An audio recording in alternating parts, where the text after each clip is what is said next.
Olá, bem-vindos à nossa análise de hoje, onde a gente vai mergulhar de cabeça numa estratégia de investimento que atravessa décadas, o método de Décio-Bazin. O foco aqui é total em crescimento de longo prazo e, o mais importante, em como fazer as ações gerarem uma renda de verdade.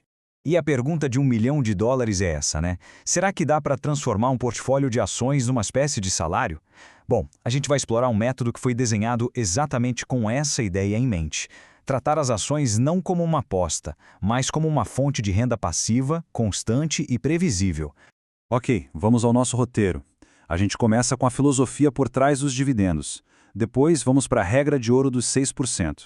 Em seguida, como calcular o preço justo, qual a hora certa de vender, os 3 pilares que sustentam tudo isso e, no final, a gente discute se o método Bazin ainda faz sentido hoje. Para começar, a gente precisa entender o pensamento do Bazin. Para ele, o que realmente importava era a remuneração de quem investe, ou seja, o dividendo. Isso vinha em primeiro, segundo e terceiro lugar. E essa frase dele, olha, ela resume tudo. É um recado bem direto. Ele prioriza aquele retorno que a gente sente no bolso, sabe? É enxergar o investimento como uma sociedade real num negócio que de fato gera e distribui caixa. Agora vamos para o coração do método, a parte matemática. É um único número, mas que funciona como o filtro mais importante para decidir se o investimento vale a pena ou não. Pois é, 6%. Bazin estabeleceu que o dividend yield anual de uma ação tinha que ser, no mínimo, 6%. Essa era a barreira de entrada, a condição número 1 para sequer começar a analisar uma empresa. E o legal é entender que esse número não veio do nada, não foi um chute. Ele é, na verdade, uma medida bem direta do aluguel que o nosso dinheiro está rendendo ali naquela empresa. Mas por que esse número, criado lá atrás, ainda faz sentido? Bom, primeiro porque ele funciona como um ótimo comparativo com outros investimentos, como os títulos do governo. E segundo, e talvez mais importante, ele é um filtro contra a euforia. Ele meio que força a gente a comprar na baixa e a ter mais cautela na alta. É um baita protetor emocional. Beleza, então a gente já tem a regra dos 6%. Agora vamos ver como transformar isso numa ferramenta super prática para saber qual o preço máximo que se deve pagar por uma ação. E o cálculo é bem mais simples do que parece. É o seguinte, você pega o dividendo que a empresa pagou por ação no último ano e multiplica por 16,67. Simples assim. O resultado é o seu preço justo, é o seu teto de compra. Vamos para um exemplo prático para ficar claro.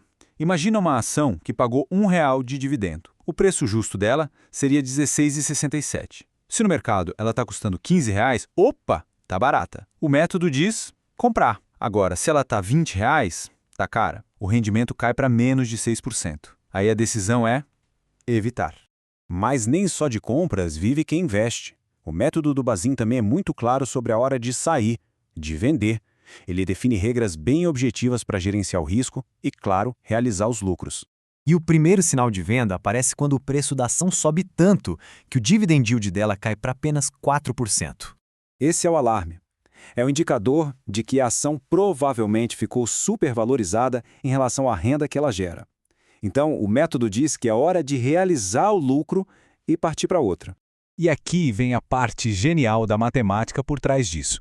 Se a compra foi feita com o yield de 6% e a venda com o yield de 4%, isso garante no mínimo um lucro de 50% na operação. É uma regra que trava o ganho. Fantástico, né? E não é só isso, o método também manda vender se a empresa passar 2 anos sem entregar o rendimento mínimo de 6%, ou, claro, se aparecer alguma notícia muito ruim que possa comprometer os fundamentos e o futuro da companhia. Certo, agora vamos juntar todas essas peças do quebra-cabeça, vamos ver como a regra dos 6% se encaixa numa estrutura mais ampla com 3 pilares para selecionar empresas de qualidade. Resumindo, então, o método é uma combinação de 3 filtros. Primeiro, o quantitativo, rendimento de 6%. Segundo, uma checagem da saúde financeira, dívida baixa e controlada. E terceiro, uma proteção qualitativa, ficar longe de notícias ruins e problemas graves.